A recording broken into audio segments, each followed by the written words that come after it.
The crimson sunset painted the Colorado sky as Catherine Morgan crawled through the mud, each breath burning like fire in her lungs. Blood trailed behind her, seeping from the bullet wound in her side, a parting gift from the men who'd promised her protection but delivered only betrayal. The distant sound of the Eagle River rushing over rocks was her only companion as darkness crept into the corners of her vision. Catherine had never imagined her life would end this way alone on the frontier, miles from civilization, discarded like unwanted cargo by men she'd mistakenly trusted. When the stagecoach had been attacked outside of Glenwood Springs, she thought her traveling companions were protecting her. Instead, they'd used her as a distraction, stealing her money and shooting her when she'd realized their deception. Just a little farther, she whispered to herself, though she knew it was a lie. There was no shelter, no help, just the unforgiving wilderness of 1878 Colorado territory, spreading in all directions. Her fingers clawed at the earth as she dragged herself toward the water's edge, thinking perhaps she could at least die with the cool touch of the river on her skin rather than face down in the dirt. The sun dipped below the horizon as her strength finally abandoned her. Catherine collapsed at the river's edge, her cheek pressed against the damp sand. The water lapped inches from her outstretched hand, close but unreachable now. Her eyelids grew heavy, and as consciousness began to slip away, she thought she heard the distant sound of hoofbeats. "Probably just my heartbeat," she murmured as darkness claimed her. The hoofbeats weren't a hallucination. They belonged to a chestnut quarter horse carrying Russell Forrester across the valley floor.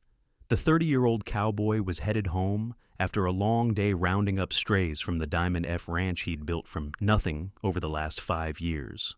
His body ached with exhaustion, and all he wanted was to fall into his bunk and sleep for a week. The Riverside Trail was the fastest way back to his ranch, and Russell nearly missed seeing her altogether in the fading light. It was his horse, Copper, who noticed first, snorting and sidestepping nervously as they approached the still form by the water. "Whoa there, boy," Russell murmured, pulling back on the reins. His eyes narrowed as he made out the shape of a woman half submerged in the mud. "What in tarnation?" Dismounting quickly, he approached with caution, his hand hovering near the Colt revolver on his hip. In these parts, a body by the river could mean many things, none of them good. Ambush, trap, death. Kneeling beside her, Russell gently turned the woman over, expecting to find a corpse. Instead, he saw a young woman, perhaps 25, with hair the color of burnished copper and skin as pale as moonlight. Her clothes were torn and muddy, and blood had soaked through her dress at the side. "Miss?" he said, pressing his fingers to her neck. A pulse flickered weakly beneath his touch, and her eyelids fluttered momentarily. Catherine's world was a distant, dark place, but she felt herself being moved, heard a man's voice, and fought to open her eyes. For a moment, she saw a face, strong jaw covered in stubble. Concerned eyes the color of a summer storm, before pain pulled her back into unconsciousness. Russell saw the gunshot wound, the trail of blood leading from the direction of the main road, and understood immediately what had happened. Robbery, attempted murder. It wasn't uncommon in these parts, especially for travelers unfamiliar with the dangers. Death was reaching for this woman, its cold fingers already wrapped around her. Russell had seen it before in the war, had watched too many good men slip away, while he could do nothing but offer empty comfort. "Not tonight," he said firmly, the words escaping his lips before he could consider them. "Death's not taking you tonight, madam."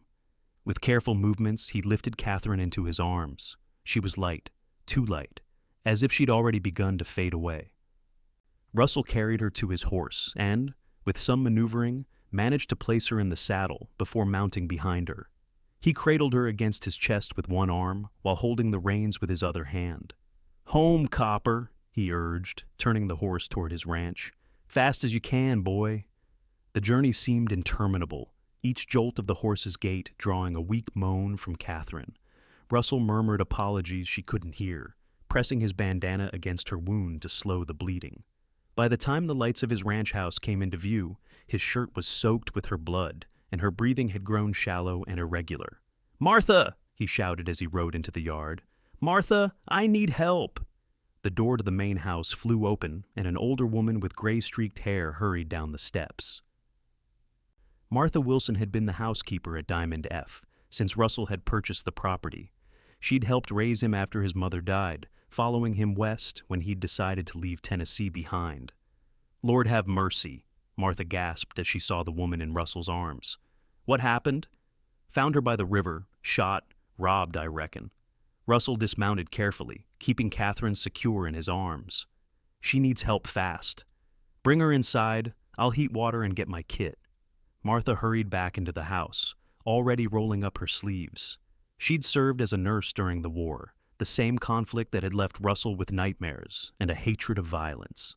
Russell carried Catherine into the house and to the spare bedroom off the main hall. The room was simple but clean, with a sturdy oak bed and patchwork quilt that Martha had made the previous winter. He laid Catherine down gently, her copper hair spreading across the pillow like spilled pennies. "We need to get that dress off her," Martha said as she entered with a basin of water and a worn leather bag. "Russell, fetch the whiskey and more bandages from the kitchen." While Russell gathered supplies, Martha worked quickly to remove Catherine's bloodied clothing. The bullet had entered her side, but mercifully appeared to have passed through without hitting any vital organs. Still, the blood loss was severe, and infection was a very real threat. "Will she live?" Russell asked when he returned, setting the whiskey bottle and clean strips of linen on the bedside table. Martha's lips pressed into a thin line as she cleaned the wound. "If fever doesn't set in, she might. She's young and seems strong, but she's lost a lot of blood." Russell nodded grimly. "I'll ride for the doctor in the morning." "Doctor won't make a difference if she doesn't make it through the night," Martha replied. "You best pray, boy, and keep watch. I'll need fresh water every hour." Through the long night, Russell sat beside the bed, bathing Catherine's forehead with cool water as a fever set in, despite their efforts. Martha dozed in a chair in the corner, waking every hour to check the wound and change the dressings. By dawn, Catherine's skin burned like fire, and her breathing had grown labored. "Go for the doctor now," Martha instructed as she pressed a fresh cloth to Catherine's forehead. "Tell him to bring everything he has for infection." Russell rode hard, pushing Copper to his limits as he raced the 15 miles to Eagle Creek, the nearest town with a doctor. Dr. James Wilson, no relation to Martha, was just opening his office when Russell arrived, dust-covered and desperate. "Woman with a gunshot wound at my ranch," Russell explained breathlessly. "Bad infection setting in." The doctor, a former Army surgeon with a reputation for competence, if not bedside manner, nodded briskly. "Let me gather my things." The ride back seemed even longer, though they made good time. When they arrived, Martha met them at the door, her expression grave. "Fever's gotten worse. She's been calling out names in her sleep, talking about someone named Edward and begging not to be left behind." Dr. Wilson worked quickly, cleaning the wound again and administering a poultice of his own making. He administered laudanum to ease her pain and quinine to fight the fever, then sat back with a sigh. "I've done what I can," he said, wiping his hands on a towel. "The bullet passed clean through, which is fortunate. No fragments to fish out. But the infection is severe. Next 24 hours will tell." "And if she survives?" Russell asked. "Then she'll need weeks of rest and careful tending." Dr. Wilson packed his bag. "I'll come back tomorrow if the weather holds. If not, send word if there's any change." After the doctor left, Russell returned to his vigil by Catherine's bedside. Martha brought him coffee and tried to convince him to rest, but he refused to leave. "You can't help her if you collapse yourself," Martha scolded. "I've found her, Martha. My responsibility." The older woman's expression softened. "You've always taken the weight of the world on your shoulders, boy, ever since you came back from the war." Russell didn't respond, his eyes fixed on Catherine's face.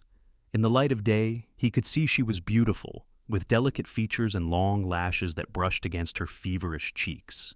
He wondered who she was, where she had come from, and why she had been traveling alone, if indeed she had been alone. "We should check the stagecoach route," he said suddenly.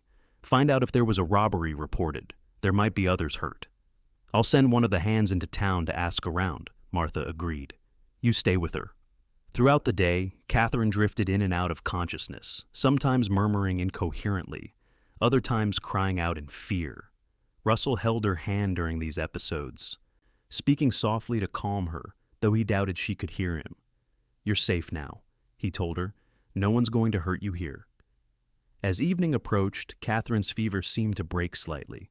Her breathing grew more regular, and the flush in her cheeks lessened. Russell, who had been dozing in his chair, woke to find her eyes open and looking directly at him.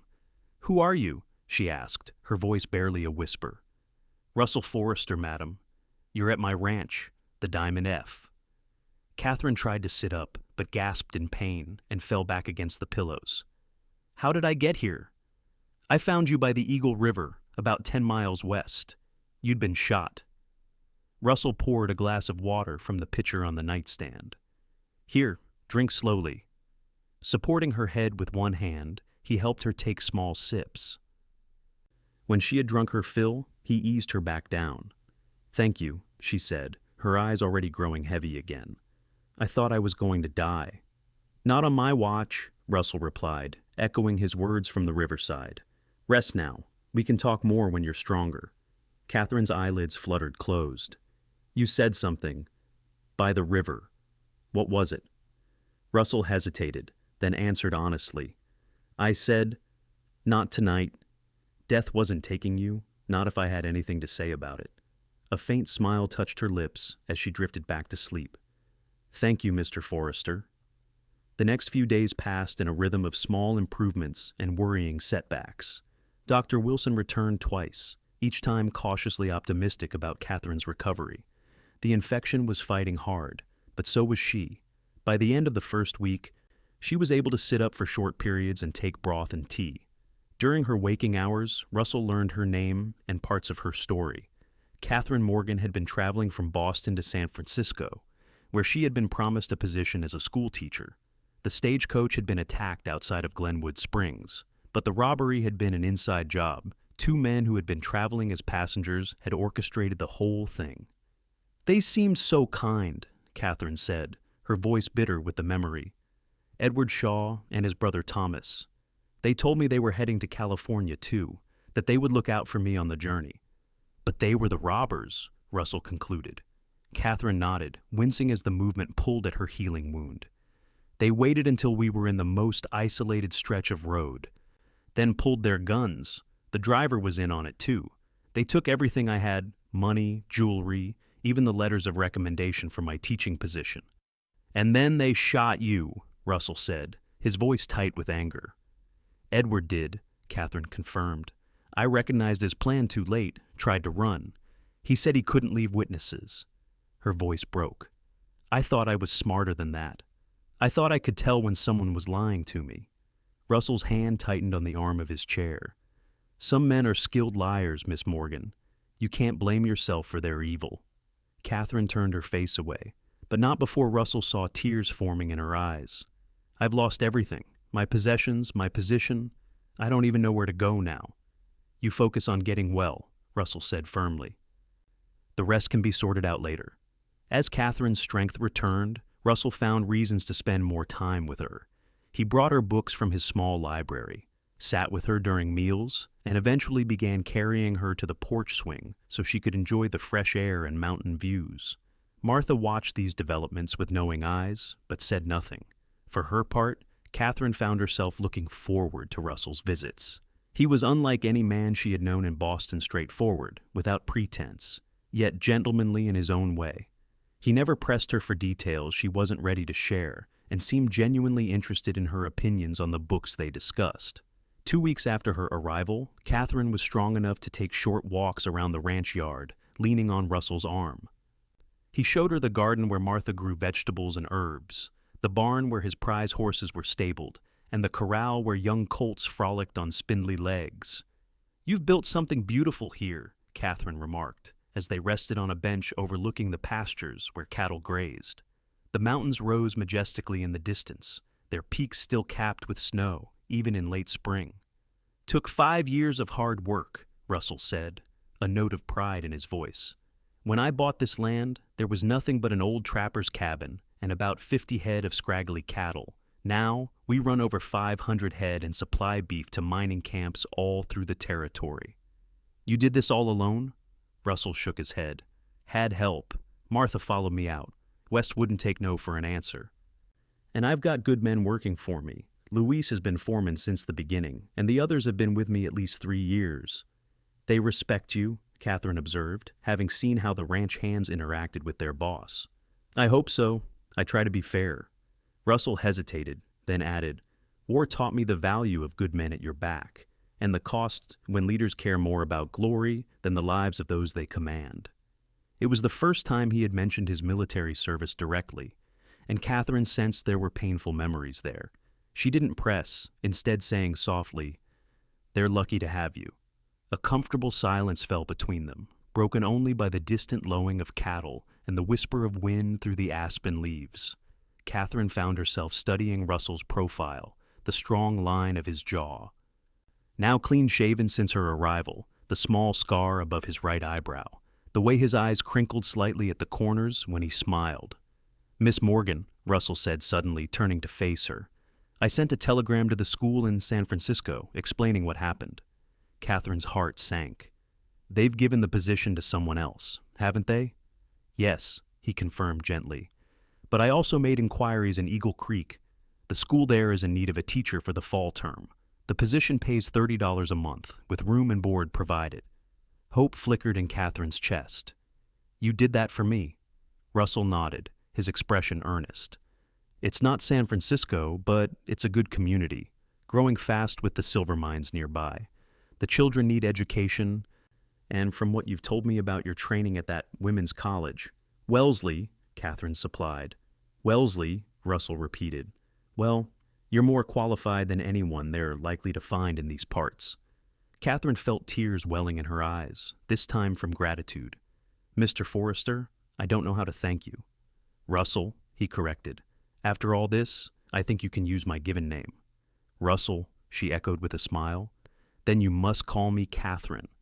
The school term wouldn't begin until September, which meant Catherine had nearly 3 months to fully recover and prepare.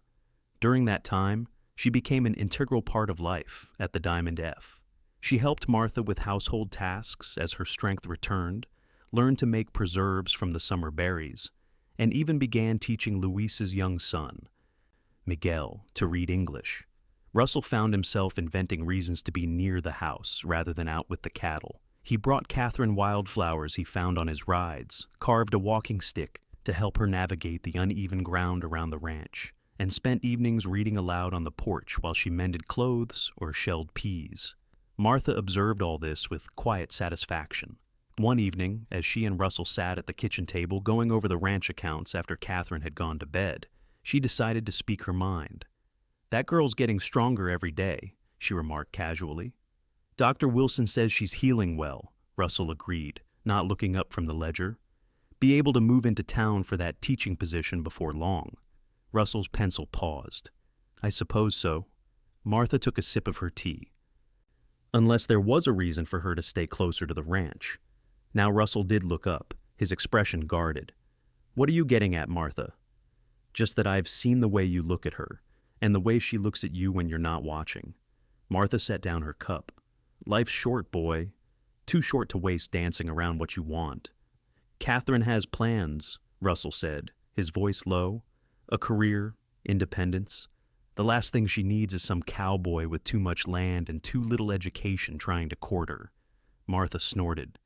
That college education of hers didn't keep her from trusting those scoundrels who shot her. And I've seen you two discussing those books. You're no ignorant cowpoke, Russell Forrester, and, well, she knows it. Russell closed the ledger, suddenly unable to focus on numbers. Even if I did have feelings, she's still recovering. It wouldn't be right to speak of such things now. Not saying you should propose tomorrow, Martha retorted. Just that you shouldn't let her move to town without at least letting her know you'd welcome her staying. The conversation left Russell unsettled.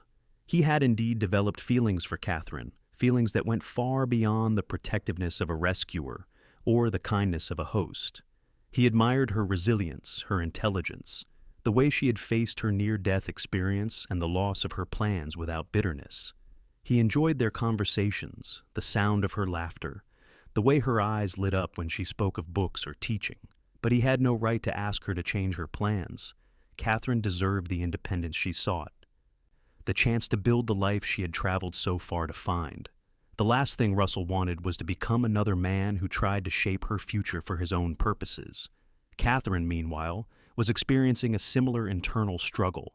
Her feelings for Russell had grown steadily over the weeks of her recovery. He was unlike anyone she had known in Boston, honest, hard-working, with an innate kindness that showed in everything from how he treated his animals to how he spoke to his ranch hands. She had come west seeking independence, a chance to support herself through meaningful work rather than making a suitable marriage, as her mother had urged. The teaching position in Eagle Creek would still provide that opportunity. But the thought of leaving the Diamond F, of seeing Russell only occasionally when he came to town for supplies, created an ache in her chest that had nothing to do with her healing wound.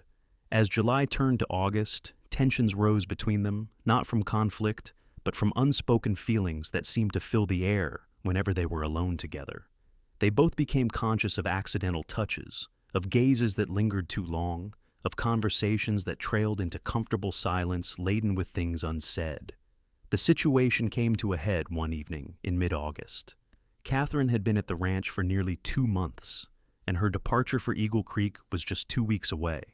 Russell had taken her on a ride to his favorite spot on the property, a high meadow overlooking the valley, where wildflowers still bloomed in profusion despite the advancing summer. They had spread a blanket on the grass and shared a simple picnic of cold chicken, biscuits, and Martha's blackberry preserves.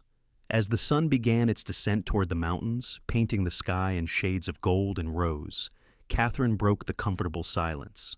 "I received a letter from the school board yesterday," she said. "They've secured lodgings for me with the widow Peterson on Elm Street. I'm to move in the 1st of September. Russell nodded, trying to ignore the hollow feeling in his chest. "That's good news. Mrs. Peterson is a fine woman. Her husband was the town's first mayor before he passed." "So I've heard." Catherine traced the pattern on the blanket with her finger. "The room sounds comfortable, and I'll take my meals with her family. You'll be well looked after then." Another silence fell, heavier than before. Catherine gathered her courage and continued. "I wanted to thank you, Russell, for saving my life, for all you've done. I don't know how I'll ever repay you." "There's nothing to repay," he said firmly. "Anyone would have done the same." "No," Catherine shook her head. "Not anyone. You could have left me by that river, or taken me to town and washed your hands of the matter. Instead, you and Martha have treated me like family." Her voice caught. "I will miss you both terribly." Russell stared out at the valley, his jaw tight with emotion. "We'll miss you too. The house will seem quiet without you." Catherine waited for him to say more, to give some indication that her departure mattered to him personally, not just as the absence of a guest. When he remained silent, she felt a wave of disappointment so acute it almost made her gasp. "I should prepare to return," she said, beginning to gather the remains of their picnic. "It's getting late, and I promised Martha I would help with the canning tomorrow." Russell helped her pack the basket, his movements mechanical. As they rose to mount their horses, he finally spoke. "Catherine, A gunshot cut through the evening air, followed immediately by another. Both shots struck the ground near their feet, sending dirt flying. Russell reacted instantly, pushing Catherine behind him as he drew his revolver. "Get to the horses," he ordered, scanning the tree line at the edge of the meadow. "Now!" Catherine ran for the horses, which had shied away at the gunfire. As she reached for the reins of her mount, 2 men emerged from the trees, both armed and pointing their weapons directly at Russell. "Well, look who it is, Thomas," said the taller of the two. The lady teacher survived after all. Catherine froze, ice flooding her veins as she recognized the voice. Edward Shaw. Russell kept his gun trained on the newcomers, his expression hard. "These the men who shot you?" "Yes," Catherine whispered, fear and anger warring within her. Edward Shaw stepped forward, a smirk on his handsome face. He was dressed more expensively than when Catherine had last seen him, no doubt due to the proceeds from his robberies. "Told you we should have made sure she was dead, Tommy. Women are stubborn creatures, always clinging to life when they ought to let go." Thomas Shaw, shorter but with the same dark hair and cold eyes as his brother, laughed. "Ain't that the truth? But we can fix that oversight now." "You'll do no such thing," Russell said, his voice deadly calm. "Lower your weapons and leave my property, or I promise neither of you will leave this meadow alive." Edward assessed Russell, noting the steady hand holding the revolver and the combat-ready stance. "You're outnumbered, cowboy." "I've faced worse odds," Russell replied, "and unlike you, I don't shoot unarmed women in the back." Thomas glanced nervously at his brother. "Maybe we should just go, Ed. We got what we came for in Leadville. No need to complicate things." "Shut up," Edward snapped. "This woman can identify us to the law. We can't leave witnesses." "The law already knows about you," Catherine said, finding her voice. "Mr. Forrester reported the robbery and shooting weeks ago. There are wanted posters with your names and descriptions in every town from here to Denver." Uncertainty flickered across Edward's face. "She's bluffing." "Am I?" Catherine stepped forward slightly, her fear giving way to anger. "You shot me and left me to die like an animal. You stole everything I had, including my chance at the position in San Francisco. If you think I haven't made sure every lawman in the territory knows your names and faces, you're even more foolish than I originally thought." The standoff stretched for several tense seconds. Then Edward's face twisted with rage. "Bitch!" he snarled, swinging his gun toward Catherine. Russell fired first. His shot caught Edward in the shoulder, spinning him around. Thomas fired wildly in response, the bullet whizzing past Russell's ear.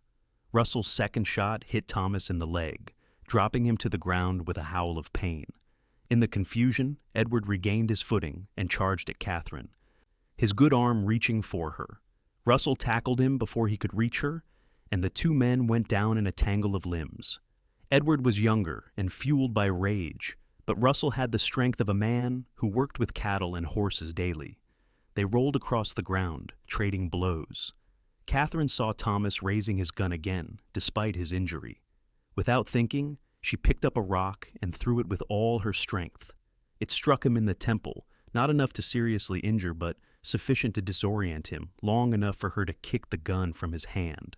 Meanwhile, Russell had gained the upper hand in his struggle with Edward, pinning him to the ground and landing several solid punches. Edward went limp, and Russell stood, breathing hard. "Catherine, are you all right?" he asked, not taking his eyes off the Shaw brothers. "Yes," she answered, though her hands were shaking. "What do we do now?" "We tie them up and take them back to the ranch. Luis can ride for the sheriff." Russell pulled rope from his saddlebag and secured both men tightly, checking their wounds to ensure they wouldn't bleed to death before facing justice. The ride back to the ranch was tense, with the Shaw brothers slung over their horses like game. Luis and two other ranch hands met them in the yard, having heard the returning horses. "Trouble, boss?" Luis asked, eyeing the bound men. "These are the men who shot Miss Morgan," Russell explained. "Ride to Eagle Creek and bring back Sheriff Davis. Tell him we've caught the stagecoach robbers." While Luis departed, Russell and the other men secured the Shaws in a storage room, treating their wounds enough to keep them alive, but comfortable. Martha fussed over Catherine, insisting she take a cup of tea with brandy to calm her nerves. Later that evening, with the prisoners under guard and the ranch quiet again, Russell found Catherine sitting on the porch, staring out at the star-filled sky. "You should rest," he said softly, taking the seat beside her. "It's been a long day." "I keep seeing them coming out of the trees," she admitted. Hearing Edward's voice again, it brought everything back. Russell's hand covered hers, where it rested on the arm of the chair. "They can't hurt you now. They'll face trial and hang for their crimes." "I know." Catherine turned her hand to clasp his. "Russell, you saved my life. Again." "You saved mine too," he pointed out. That was quick thinking with the rock. A small smile touched her lips. "Perhaps we make a good team." The words hung between them, weighted with possibility. Russell took a deep breath, then turned in his chair to face her directly. "Catherine, before we were interrupted, I was trying to tell you something." His eyes met hers, earnest and vulnerable. "I don't want you to go to Eagle Creek." Her heart stuttered. "You don't?" "No." Russell's grip on her hand tightened. "These past months, having you here, it's changed everything. Changed me. I know you came west seeking independence, a career of your own, and I would never ask you to give that up. But I wondered if perhaps you might consider teaching here instead." Catherine looked confused. "Here? But there's no school at the ranch." "Not yet," Russell acknowledged. But there are 15 children within riding distance whose parents would welcome education closer than town. Luis's boy Miguel, the Peterson twins from the next ranch over, the Cooper children from the South Valley, enough to justify a small schoolhouse. He gestured toward the eastern edge of the ranch yard. I own that clearing by the creek. Good spot for a building. You would build a school just to keep me here? Catherine's voice was barely above a whisper. Russell's expression grew serious. I would do far more than that, Catherine. The truth is, I've fallen in love with you. Your strength, your kindness, your determination. I love the way you read with such concentration that you don't hear someone enter the room. I love how you've learned to gather eggs without frightening the hens. How you sit with Miguel and practice letters. How you hum when you think no one is listening. Tears welled in Catherine's eyes. Russell, let me finish, he said gently. I'm not asking you to give up teaching. I'm asking if you might consider teaching here and being my wife, building a life with me. I know it's sudden, and I know you may need time to consider. Catherine stopped his words with a finger to his lips. It's not sudden at all, she whispered. I've been falling in love with you since the day I opened my eyes and found you watching over me. Hope bloomed in Russell's eyes. Is that a yes? Yes, Catherine breathed. Yes to teaching at the Diamond F. Yes to being your wife. Yes to everything. Russell pulled her into his arms, his kiss tender at first, then deepening as Catherine responded with equal fervor. When they finally parted, both breathless, he rested his forehead against hers. I never thought I'd find love like this, he murmured, especially not by a riverbank with a half-dead woman. Catherine laughed softly. And I never thought being shot and left for dead would lead me to the happiest moment of my life. Russell kissed her again, then drew back slightly. Are you sure about this? About staying? Town life would be easier in many ways. I'm sure, Catherine said firmly. This place, this land, it's become home. You and Martha have become family, and the children here deserve education as much as those in town. The following day, Sheriff Davis arrived with 2 deputies to take the Shaw brothers into custody. The lawmen confirmed what Catherine had said. There were indeed wanted posters circulating for the brothers, who were suspected in at least 3 other stagecoach robberies across the territory. You'll need to come to town for the trial, Sheriff Davis told Catherine. Your testimony will be crucial. I'll be there, she promised. These men need to answer for what they've done. As the lawmen departed with their prisoners, Catherine felt a weight lift from her shoulders. The nightmare that had begun that day by the river was finally ending. Justice would be served, and she could look to the future without fear of the past. News of Russell and Catherine's engagement spread quickly throughout the area. Martha was delighted, having hoped for this outcome from the moment Russell carried Catherine through the door. Luis and the other ranch hands offered hearty congratulations, already referring to Catherine as Mrs. Forrester, though the wedding was still months away. True to his word, Russell began construction on a small schoolhouse near the creek. The building was simple but solid, with large windows to let in natural light and a bell tower that could be heard across the valley. Word spread, and by the time it was completed in early October, 23 children were enrolled to attend the Diamond F school. Catherine and Russell were married on a crisp September morning, just as the aspen leaves were turning golden. The ceremony took place on the high meadow, where they had faced danger together, now transformed with flowers and ribbons. Martha had sewn Catherine a wedding dress of ivory satin, and Russell wore a new black suit ordered from Denver. The entire community turned out to celebrate, bringing food, music, and good wishes for the couple who had already overcome so much. I still can't believe this is real, Catherine whispered as they shared their first dance as husband and wife. 8 months ago, I was leaving Boston with such different dreams. Regrets? Russell asked, a hint of worry in his eyes. Catherine shook her head, her copper hair catching the sunlight. Not one. Those dreams pale in comparison to this reality. The trial of the Shaw brothers took place in late October. Catherine testified clearly and confidently, identifying both men and recounting the robbery and shooting in detail. With the evidence against them overwhelming, including stolen goods found in their possession, the brothers were convicted and sentenced to hang. Catherine attended the sentencing, but not the execution. I don't need to see them die, she told Russell. Justice being served is enough. Life at the Diamond F settled into a new pattern.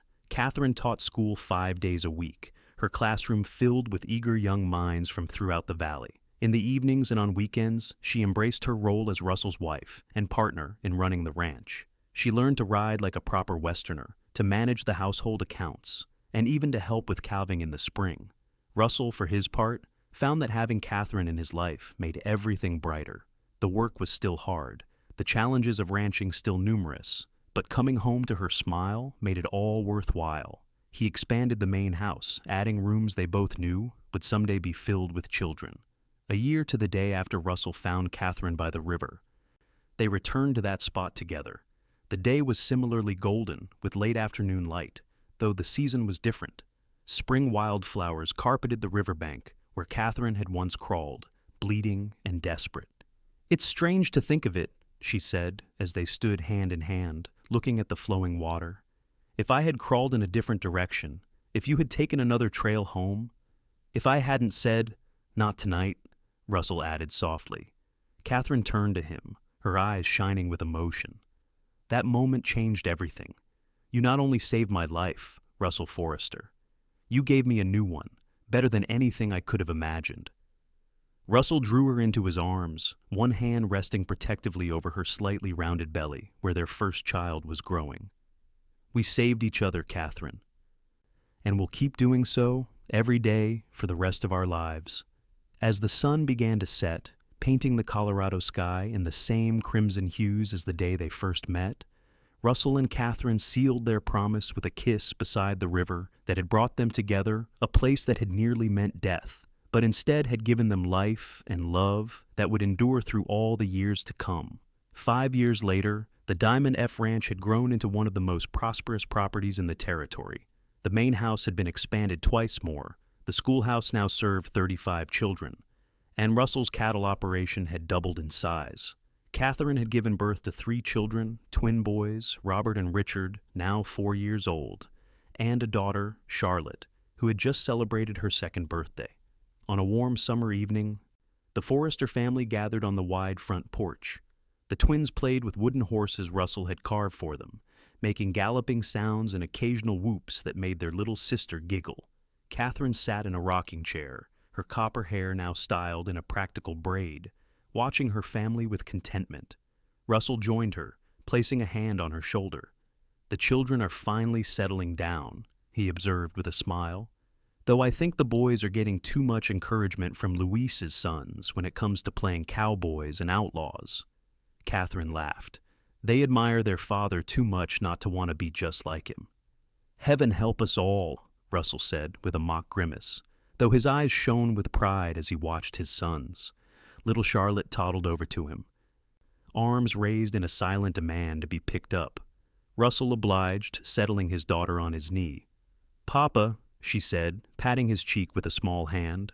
"Story. Which one would you like tonight, sweetheart?" he asked, though he already knew the answer.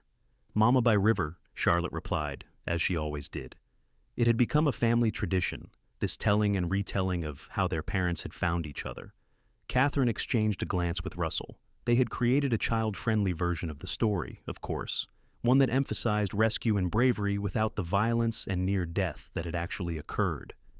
"Once upon a time," Russell began, his voice taking on the cadence of a storyteller, "a beautiful lady named Catherine was lost and hurt by the big river. She was very tired and thought she might have to sleep there all alone. But then," Charlotte prompted, bouncing slightly on his knee. "But then," Russell continued, "a cowboy was riding home to his ranch. His name was Russell, and he was very surprised to find such a beautiful lady by the river. He could tell she needed help right away." "And what did the cowboy say?" Catherine asked, joining the familiar rhythm of the tale. Charlotte clapped her hands. "Not tonight." "That's right," Russell nodded solemnly. "The cowboy said, 'Not tonight,' because no one was going to be sad or lonely or hurt that night, not if he could help it. And then," Charlotte continued, "the cowboy took the lady home, and they fell in love and got married and had the best babies ever." Russell laughed, hugging his daughter close. "The very best babies ever," he agreed, winking at his sons who had paused in their play to listen to the familiar story. As twilight deepened into night, Russell and Catherine put their children to bed with kisses and prayers. Afterward, they walked hand in hand outside, following the now familiar path to the small rise behind the house, where they could see the distant shimmer of the Eagle River in the moonlight. "I received a letter from Martha today," Catherine said, as they stood together.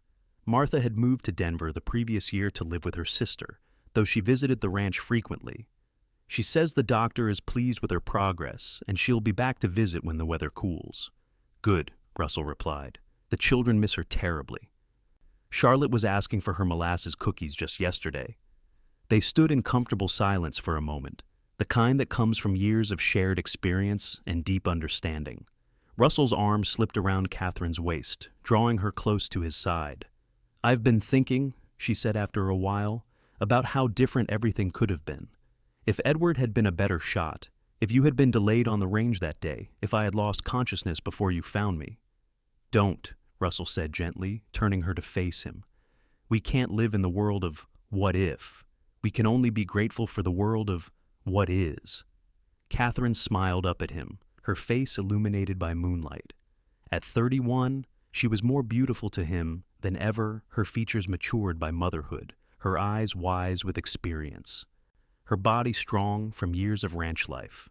"And what is," she murmured, "is more wonderful than anything I could have dreamed."